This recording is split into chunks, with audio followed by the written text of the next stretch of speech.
Yo, what's going on everybody? So I want to have a conversation with you all about the future Kawaki. Obviously, this is going to be a continuation of my Future of series where I take a look at all the characters from Boruto, Naruto Next Generations and tell you guys what I think the future narrative for the characters should be, how I feel they should be handled, and just the different things that I'm looking forward to actually seeing with the characters. Now, for the anime only viewers, this is going to be one of those videos where I am going to have to say this. I am going to be diving into some spoilers of what happens in the Boruto manga, and these are going to be some key spoilers. So I thank you for your support. I've said this before, I'm going to continue to say this. Over 80% of the content on the channel is spoiler free, and if that isn't good enough for you, if you watch every video over here on Naruto Explained, you can go over to my original channel, Kryptonian Saiyan, and there's over 150 Naruto related videos that I still have made public that are on that channel of topics that have not been covered over here on Naruto Explained. So you can go there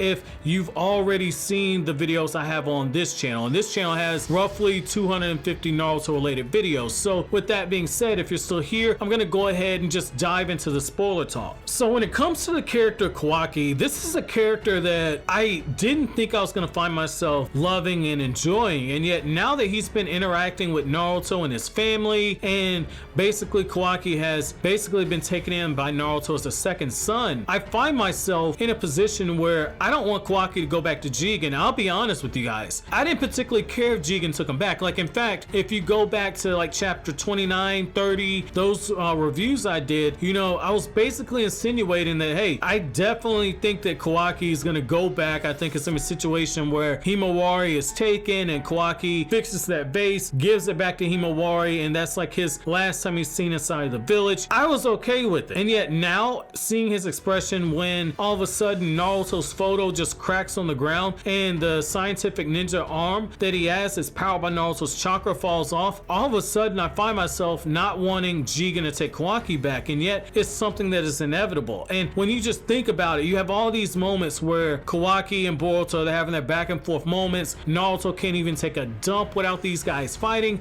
When you have situations like that, and you have all these small things that show that Kawaki is being brought into the Uzumaki household, what I really find interesting is the fact that now Kawaki is gonna have to go back to Jigen. We know that Jigen is planning to take Kawaki's body, that the Susuke that is inside of Jigen is essentially preparing for the moment when all of a sudden Kawaki is made into his new vessel. Like, Kawaki has a very dark future ahead of him, and I think that one of the things we are going to see is that Kawaki has been progressing, but as his body is now, it can't fully contain the power of Ishiki Susuke. The fact that Jigen pumping out as much chakra, pumping out as much power as he did, where he can manhandle Naruto and Sasuke when they're fighting at full power, Kawaki isn't yet at that pace yet. Kawaki's body probably can't output that level of destructive power, probably cannot handle that level of chakra that is required to do so. But I think that in time,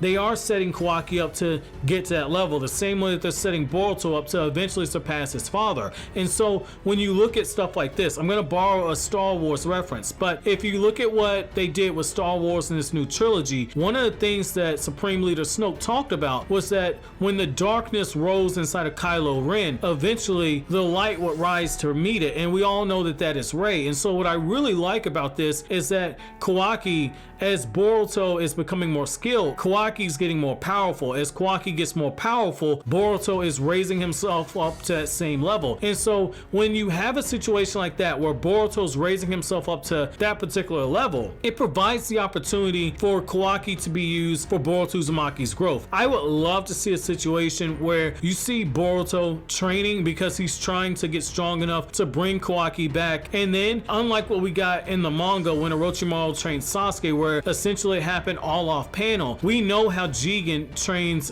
with Kawaki. He beats him damn near half to death. I would love to see Kawaki getting those torturous training and just seeing him being broken all over again, seeing him being transformed into that 16-year-old boy who is mad enough that he destroys the Hidden Leaf Village, that he's mad enough that he says that the age of the shinobi's over. Obviously we don't know if that's Jigen, but I like the idea of, as Boruto gets steeper into his belief into what it means to be a ninja, as he finds his ninja way, as he finds his way down the path of being a ninja, Kawaki is all of a sudden and walk in a different path. It's almost like you have the road not taken. Like Kawaki for me is essentially what would have happened if Danzo would have gotten a hold of Naruto as a baby. Like that's what you're getting. Kawaki is a weapon, a tool, and once he outlives his purpose, you replace him with somebody else. So I like this idea. You have the spoiled genius in Boruto, and then you have his counterpart, the tragic anti-hero of Kawaki. I like what they're setting up here. And what I would really like to see with Kawaki is not necessarily a redeeming arc, because I don't think that his character is a character that is going down that dark path. Like I don't see him going down the path of the tyrant. That's completely different. He's not making a choice. His choices were taken away from him. At this point, he's just a tragic anti-hero. And so I like the idea of Boruto being the hero of the story and Kawaki being the anti-hero of the story. Both of them have their own ideals. Both of them have been placed in a particular type of situation. And while they were once friends, because things happen in life, they've been forced to go down separate paths. I would love to see these interactions, because for Boruto as a character, I can say for me, while I understand what they're trying to convey with the character, I haven't fully just sank into Boruto as a main character. But I think that through those interactions with Kawaki, seeing how he resonates with Kawaki, and then seeing how he reacts with the fact that Kawaki has been taken to Jigen, I definitely think this can make Boruto Uzumaki grow up. And I think that that is the most important thing for Kawaki's character going forward, is that Kawaki is going to be the anchor for the main character of the series. I like this idea. He's going to be a goalpost for him. And when it comes to just him getting more powerful, I mean, the kid has the karma seal. We know that Kawaki is being prepared to be the next vessel of the Suzuki, but right now Kawaki, he knows the basics. He's been learning chakra from Naruto, but I would really love to see Jigen or somebody else in Car, potentially Kashi and Koji, training him, teaching him more about ninjutsu, and Kawaki be the perfect blend of a scientific ninja tool, the blend of being a Suzuki, and then the blend of being able to use some type of ninjutsu. I think it can make him a formidable foe. But I want to know from you guys, what do you want to see from Kawaki in the future? But as always, guys, if you like anything I had to say, don't forget to comment, rate, subscribe, and share. Thank you so much for watching all the way to the end. Have an awesome day, guys.